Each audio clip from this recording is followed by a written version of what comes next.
Get up there, partner. Whoa, now yeah. Oh, no, don't worry, man. It's not loaded. See there? Yeah. Oh, yeah. Yeah, buddy. Yeah, I'm not loaded either. That's why I got a Turkish remake of an American classic.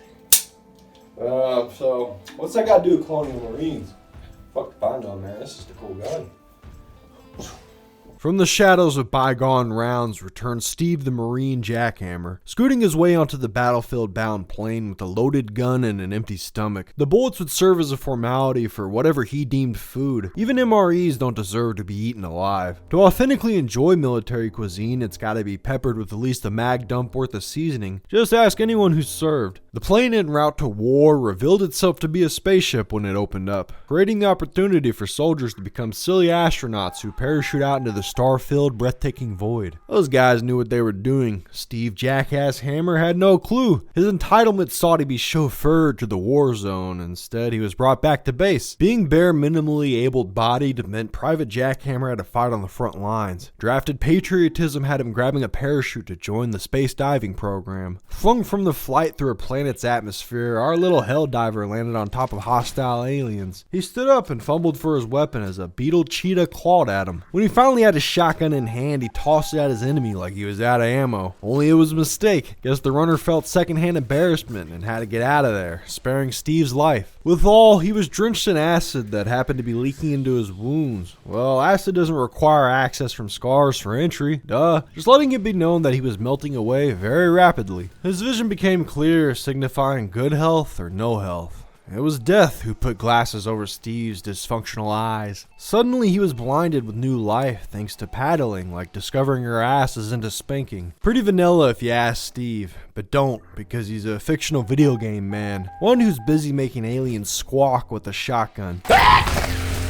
On the topic of firearms, I read one whole page about the inventor of the Gatling gun, Dick Gatlin. A fellow who saw countless dead and wounded soldiers return home from war, inspiring him to prevent the carnage by inventing a weapon equivalent to an army of 100 men. If you really wanted a war machine that only produces one-sided human loss, then the numbskull should have patented the knife-wielding dinosaur, or perhaps the acid grenade. I mean, did Dick Gatlin have no hindsight? Steve sure doesn't. He saw no issue with pulling the pin on a grenade in base camp. Never once did he think about the possibility of someone blocking the grenade's trajectory. No way would it bounce back into a cluster of friendlies. This mishap probably tainted plenty of self-tallied KD ratios. Yeah, many men were burned from that explosive horror, Jackhammer included, putting him out of commission until the next deployment. Alive again for his never-ending final tour like holographic rock bands, he prepared with realistic shotgun loading, where an extra shell can be cocked in after the tube is full, holding 9+1 as the gun dorks would say. Numbers must be taken into account. They are the reason Steve struggled to find a seat on the plane like a fatty with a two-seater ass. Eventually a wide open throne presented itself. Once the aircraft landed, a sea of soldiers poured out. Private Jackhammer is one of those caught in the rushing waters of war, where the ocean's surface is covered with piss-flavored blood and the submarine-looking tanks roam. That tank and its associates were searching for unknown species they wanted to keep unknown. The goal was to bring them to extinction before any utterance of identification could be made. Also, the military sure as shit didn't want to hear nothing about no classification neither. Although it's obvious these anomalies are shaped and sized differently, categories help us recognize ability. Someone such as Steve, a wastrel of a Marine, falls low in the ranks. He attempted to raise his value by baiting the mouthy aliens to follow him back to the tank, a strategy that failed to bring home the fireplace trophy. Continuing to pump and dump the shoddy like a rap cliche, he bucked a few hoes and a bro. The seasoned rookie had to apologize for the guy walking in his line of fire. These ebony bitches weren't going down in the first engagement, or at all for the white man's puny caliber. The feds then supply alien-piercing rounds. Infantry better stay behind the tank. Charlie was up close and personal, ready to eat you in the dark faster than a midnight snack. What, thought I was gonna say something about pussy? Maybe crack another ass joke? Nah, get real. Blood is shedding more than a fluffy dog. Alright, shut up. That was it for now. Warfare being the focal point, the only requirement of Steven was to shoot and not die. He shot and got shot for stepping in front of friendly fire. Blame karma for directing him to go in front of that bullet. Thankfully for Steve, medics believe in the arts of medicine and not religious magic,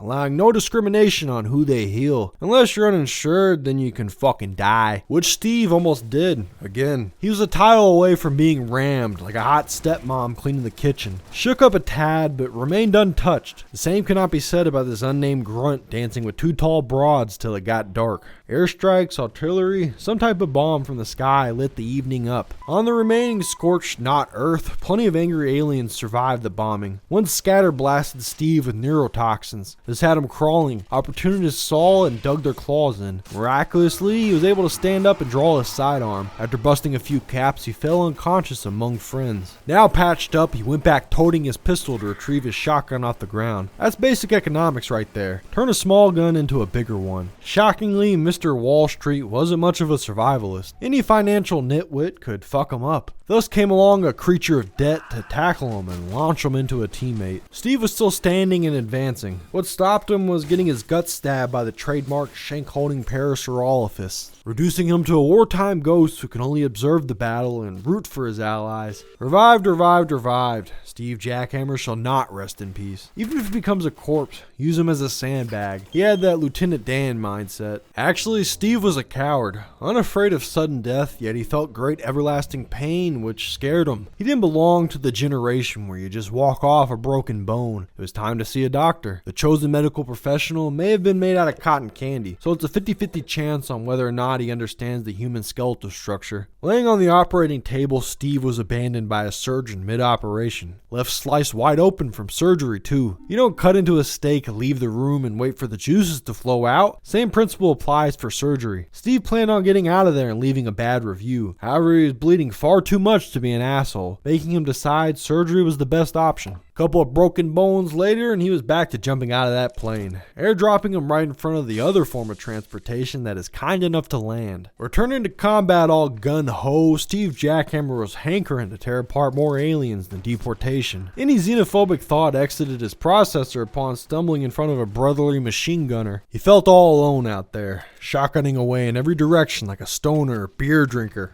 Fuck it. Steve's gonna be dead soon anyways. Whether it's at the hands of the Xenos or his fellow Marines, log out hell was calling.